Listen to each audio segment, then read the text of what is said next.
उम्मीद थी कि हक मिलेगा, मिला क्या, हमारी जमीन ही छीन ली। या प्रकारची भावना मुस्लिम समाजामध्ये वक्फ सुधारणा कायद्याविषयी झालेली आहे। सरकारनं या कायद्याला गोंडस नाव दिलंय ते म्हणजे उम्मीद।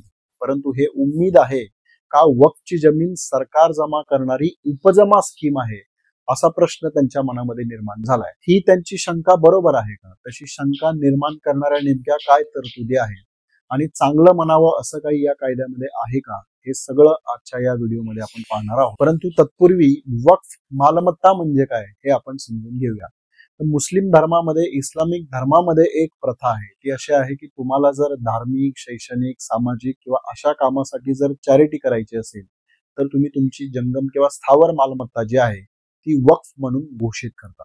एकदा तुम्ही ती वक्फ म्हणून घोषित केली की ती तुमची राहत नाही, ज्या कामासाठी तुम्ही ती दिलेली आहे त्या कामासाठी वापरली जाते। मग अशी कोणती कामं आहेत? तर उदाहरणार्थ त्या जमिनीवरती जर तुम्ही जमीन वक्फ दिलेली असेल तर तिथे मशीद उभा राहू शकते, तिथे दफनभूमी तयार होऊ शकते, तिथे मदरसा म्हणजे शाळा, शैक्षणिक काम जे आहे ते तिथे चालू शकतं, किंवा कदाचित समाजाचे जे अनाथ मुलं आहेत त्यांच्यासाठीचा म्हणून निवारा, या देखील गोष्टींची सोय जी आहे ती त्या ठिकाणी होऊ शकते। अशा रीतीने तुम्ही वक्फ म्हणून ती प्रॉपर्टी दिली तर त्या प्रॉपर्टीचं व्यवस्थापन करणारी जी व्यक्ती आहे त्याला मुतावली असं म्हटलं जातं। आणि अशा पद्धतीने लाखो वक्फ प्रॉपर्टी भारतभर या समाजाच्या आहेत। या सगळ्या वक्फ प्रॉपर्टीचं आणि मुतावलींचं व्यवस्थापन करणारी, रेग्युलेट करणारी, त्यांना सुपरवाइज करणारी जी यंत्रणा आहे ती म्हणजे वक्फ बोर्ड। स्वातंत्र्यानंतर 1956 साली पहिल्यांदा वक्फच्या संदर्भामध्ये कायदा आला, नंतर 1995 मध्ये अधिक कॉम्प्रिहेन्सिव्ह पद्धतीचा कायदा आला, 2013 मध्ये त्याच्यात अधिक अशा म्हणाव्यात अशा काही सुधारणा झाल्या आणि आता या सरकारनं, मोदी सरकारनं हा जो कायदा आणलाय त्याला त्यांनी उम्मीद असं नाव दिलेलं आहे। तर या कायद्यामध्ये चांगल्या म्हणाव्यात अशा काही गोष्टी आहेत का, अशा काही सुधारणा आहेत का की ज्याचं स्वागत करावं? तर 100% आहेत। उदाहरणार्थ पूर्वी आपली मालमत्ता तोंडी वक्फ करता यायची आणि त्याच्यामुळे बऱ्याचदा ती वक्फ केली का न केली याच्याविषयीचा विवाद निर्माण व्हायचा। त्याच्यामुळे आता अशी तरतूद करण्यात आलेली आहे की एखाद्या व्यक्तीनं आपली प्रॉपर्टी जर वक्फ म्हणून दिली तर त्यानं ते कागदोपत्री नमूद केलं पाहिजे आणि ते कागद नोटराईज करून घेतले पाहिजे, म्हणजे कोणत्या ना कोणत्या पद्धतीचा पुरावा त्यासाठीचा निर्माण होईल आणि भविष्यामध्ये निर्माण होऊ शकणारे जे विवाद आहेत ते निर्माण होऊ शकणार नाही।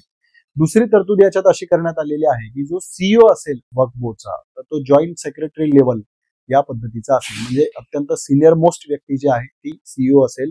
प्रशासन आणि कारभार चालवण्याच्या दृष्टीने ही स्वागतार्ह म्हणावी अशीच गोष्ट आहे। त्याच प्रकारे वक्फ ट्रिब्युनल मध्ये देखील एक बदल करण्यात आला आणि तो असा आहे की वक्फ ट्रिब्युनलचे जे अध्यक्ष असतील ते जिल्हा न्यायालयाचे मुख्य न्यायाधीश असतील। त्याच्यामुळे ही देखील एक प्रकारची स्वागतार्ह, चांगली म्हणावी अशीच सुधारणा आहे। आणि चौथा महत्वाचा मुद्दा आहे डिजिटायझेशनचा। खरं 2010 नंतर वक्फ बोर्ड आणि त्यांच्या कार्यप्रणालीचं हे डिजिटायझेशन सुरू झालंय। जवळपास 30-40% गोष्टींचं डिजिटायझेशन झालेलं देखील आहे।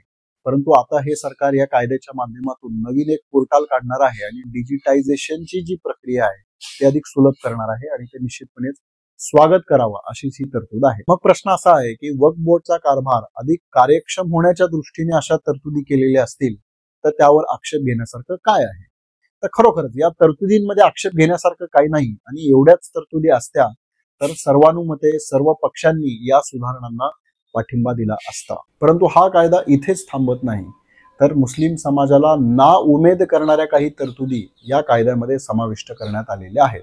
या तरतुदी काय आहेत? तर उदाहरणार्थ वक्फ बोर्ड। तर वक्फ बोर्डचे जे सदस्य आहेत त्याच्यामध्ये 2 सदस्य हे गैर मुस्लिम असतील, म्हणजे हिंदू किंवा इतर धर्मीय जे आहेत ते वक्फ बोर्डचा सदस्य म्हणून त्यांची सरकार नियुक्ती करू शकतं। दुसरा मुद्दा, गैर मुस्लिम व्यक्तीला वक्फ म्हणून आपली मालमत्ता देता येणार नाही। तिसरा मुद्दा, एखाद्या मुस्लिम व्यक्तीनं आपली प्रॉपर्टी वक्फ म्हणून द्यायचा निर्णय घेतला तर त्याला गेली 5 वर्ष त्यानं मुस्लिम धर्माचं पालन केलेलं आहे हे सिद्ध करावं लागेल। पूर्वी वक्फ ट्रिब्युनलचा एक जो सदस्य आहे तो इस्लामिक स्कॉलर असायचा की जेणेकरून निर्णय प्रक्रियेमध्ये इस्लाम धर्म काय म्हणतोय त्या संदर्भाने या गोष्टींची माहिती तो न्यायाधिकरणास देऊ शकेल। परंतु आता त्या इस्लामिक स्कॉलर ऐवजी तिसरा सदस्य म्हणून सरकार आता वरिष्ठ सरकारी अधिकाऱ्याची नियुक्ती करेल आणि एखाद्या जमिनी संदर्भात सरकार आणि वक्फ बोर्ड यांच्यामध्ये विवाद असेल तर त्याचा निर्णय घेण्याचे अधिकार हे कलेक्टरला देण्यात आलेले आहेत. आता ते असं म्हणतात की कलेक्टरऐवजी त्यापेक्षा वरिष्ठ अधिकाऱ्याला ते अधिकार देण्यात येतील,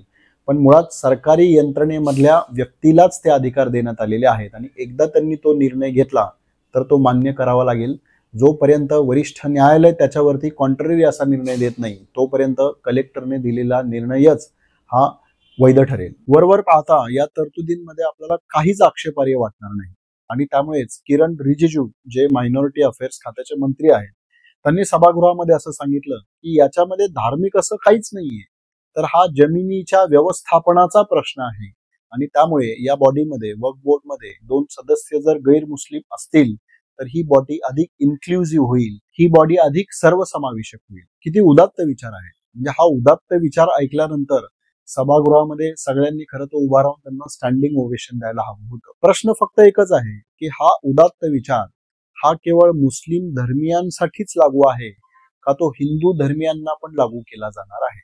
म्हणजे हिंदू धर्माची देखील जी देशभरामध्ये वेगवेगळी देवस्थानं आहेत त्या देवस्थानांच्या ज्या जमिनी आहेत त्या जमिनीचं व्यवस्थापन पाहणारी जी समिती आहे त्या समितीमध्ये देखील आता मुस्लिम किंवा अन्य धर्मीय जे आहेत त्यांचा समावेश केला जाणार आहे का. या संदर्भातलं प्रत्यक्ष वास्तव काय आहे तर तुम्हाला एकच उदाहरण देतो.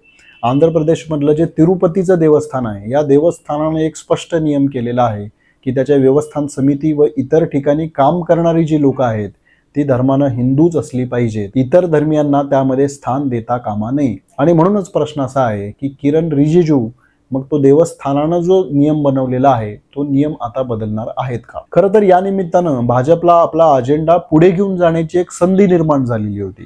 भाजपचा एक अजेंडा काय आहे तर युनिफॉर्म सिव्हिल कोडचा, म्हणजे सर्वांना समान कायदे असले पाहिजेत. त्याच्यामुळे जर मुस्लिम वक्फ प्रॉपर्टी जे आहे त्याच्यासाठी जर असा केंद्रीय कायदा असेल वक्फ बोर्डासारखा, ज्याला हे आता उम्मीद असं म्हणतायत, तर तशाच प्रकारचा केंद्रीय कायदा हा हिंदू देवस्थानांच्या संदर्भात पण आणता येऊ शकेल. याच्याशी संबंधित दुसरी एक तरतूद अशी जी या कायद्यामध्ये सरकारने केलेली आहे ती अशी की गैर मुस्लिम व्यक्तीला वक्फ करता येणार नाही. म्हणजे याच्यापूर्वी तसं करता यायचं का तर त्याचं उत्तर आहे हो. पूर्वीच्या काळी अनेक नवाबांनी मुस्लिम धर्मियांना मशीद आणि इतर गोष्टींसाठी जमीन दान केलेली होती, आपली मालमत्ता वक्फ केलेली होती. आणि स्वातंत्र्यापूर्वी मद्रास हायकोर्ट, लाहोर हायकोर्ट यांचे पण असे काही निकाल आलेले होते. म्हणजे याच्यातले जे कायदेविषयक तज्ञ आहेत फैजान मुस्तफा यांनी असं दाखवून दिलंय की मद्रास हायकोर्टनं 1930 साली आणि लाहोर हायकोर्टनं 1940 साली आणि पुढे 1956 साली नागपूर बेंच जे हायकोर्टचं आहे त्यांनी देखील असे निकाल दिलेले होते आणि ज्याच्यामध्ये गैर मुस्लिम व्यक्तीनं म्हणजे हिंदूनं जी प्रॉपर्टी वक्फ केलेली आहे ती वैध ठरवलेली होती. मग प्रश्न असा आहे की जर किरण रिजिजू असं म्हणत असतील की हा धार्मिक विषय नाही, हा मालमत्तेचा विषय आहे, मग हा मालमत्तेचा जर विषय असेल तर तुम्ही गैर मुस्लिम व्यक्तीला आपली मालमत्ता वक्फ करण्यापासून का थांबवत आहात. आला लक्षात तुमच्या विरोधाभास. हा जो विरोधाभास आहे हीच यांची लबाडी आहे. दुसरा मुद्दा आहे सरकार आणि वक्फ बोर्ड यांच्या जमीन विषयक जो विवाद आहे तो सोडवण्याचा. वक्फ बोर्डनं अनेक ठिकाणी जवळपास प्रत्येक राज्यामध्ये असा दावा केलेला आहे की त्यांच्या जमिनीवरती सरकारनं अतिक्रमण केलेलं आहे. 2011 मध्ये कॅगचा रिपोर्ट आलेला होता. त्या रिपोर्टमध्ये देखील त्यांनी असं म्हटलं होतं की जवळपास 4000 प्रॉपर्टीज अशा आहेत की ज्याच्यावरती रेल्वेने अतिक्रमण केलेलं आहे. या ठिकाणी एक मुद्दा लक्षात घ्या की सरकारी कामासाठी जर जमीन लागणार असेल तर कायद्यान्वये तसा कायदा करून सरकार ती जमीन सरकार जमा करू शकतं, परंतु त्याच्यासाठीचं म्हणून जी नुकसान भरपाई आहे ती संबंधित मालकाला दिली जाते. या ठिकाणी वक्फच्या जमिनीवरती सरकारनं जे अतिक्रमण केलेलं आहे ते कोणताही मोबदला न देता केलेलं आहे, ही खरी अडचण आहे किंवा हा खरा त्यातला मुद्दा आहे. मग यातला एक टेक्निकल मुद्दा असा आहे की सरकारचा ज्या जमिनीवर दावा आहे किंवा सरकारनं त्या जमिनीवर अतिक्रमण केलेलं आहे असा वक्फ बोर्डचा दावा आहे, अशी जी प्रकरणं आहेत याचा निर्णय जर सरकारचा प्रतिनिधी म्हणजे कलेक्टरच घेत असेल तर हे नैसर्गिक न्याय तत्वाच्या विरोधात आहे. म्हणजे जो आरोपी आहे तो त्याच्यावर केलेल्या आरोपावरतीच जज म्हणून स्वतः निर्णय घेऊ शकत नाही. हे बेसिक असं नैसर्गिक न्याय तत्व आहे. याच्या विरोधात जाणारी ही तरतूद आहे.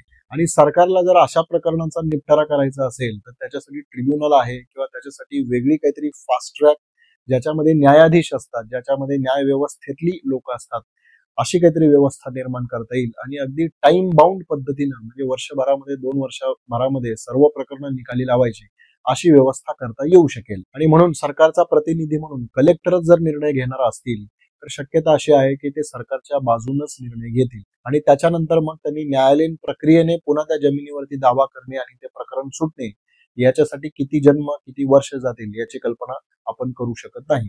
आणि नेमका तोच हेतू आहे असं या ठिकाणी दिसते. म्हणजे जोपर्यंत ते प्रश्न मिटत नाही त्यासाठी जेवढी वर्ष जातील तेवढी वर्ष जात नाहीत तोपर्यंत त्या जमिनींचा सरकार विनियोग करू शकेल आणि तो विनियोग व्हावा म्हणूनच ही तरतूद करण्यात आलेली आहे असं विरोधक म्हणतायत. त्यामुळे ही गोष्ट स्पष्ट आहे की या कायद्यामध्ये सुधारणा करणे हा काही भाजपचा हेतू नव्हता आणि नाही. त्यामागे त्यांचा हेतू काय आहे हे अखिलेश यादव, गौरव गोगोई यासारख्या लोकांनी सभागृहामध्ये दाखवून दिले. एक म्हणजे धार्मिक ध्रुवीकरण आणि सांप्रदायिकता याची जी भावना आहे ती जागी ठेवणं, ती हिंदू आणि मुस्लिम दोन्ही बाजूने कशी जिवंत राहील, कशी जागी राहील त्यासाठीची व्यवस्था या कायद्याच्या माध्यमातून ते निर्माण करू पाहत. भाजपने गेल्या 10 वर्षामध्ये आपल्या समर्थक अशा धर्मांध भक्तांची एक जमात तयार केलेली आहे. ही जमात अशी आहे की यांचे खिसे फाटके असले तरी हरकत नाही, पण मुसलमानांना त्रास होणार असेल तर यांना अत्यानंद होतो आणि तशाच प्रकारची भावना त्यांच्यामध्ये या वक्फ कायद्याच्या निमित्तानं भाजप निर्माण करते. आणि दुसरा मुद्दा आहे वक्फच्या जमिनी. त्यामुळे वक्फ बोर्डामध्ये गैर मुस्लिम सदस्य घेणं, कलेक्टरला सर्व अधिकार देणं किंवा ट्रिब्युनल आहे त्याच्यामध्ये पण एक वरिष्ठ अधिकारी जे आहे त्याची नियुक्ती करणं, या सगळ्यामधून वक्फ बोर्डावरती सरकारचं नियंत्रण कसं प्रस्थापित होईल आणि त्या माध्यमातून वक्फकडे मोक्याच्या जागेवर असणाऱ्या जमिनी आहेत त्याचा विनियोग कसा करता येईल हा दुसरा हेतू भाजपचा या विधेयकामागे आहे असा आरोप विरोधकांनी केलेला आहे. आणि म्हणूनच मुस्लिम समाजामध्ये अशी भावना निर्माण झाली आहे की उम्मीद थी हक मिलेगा, मिला क्या, हमारी जमीन छीन ली.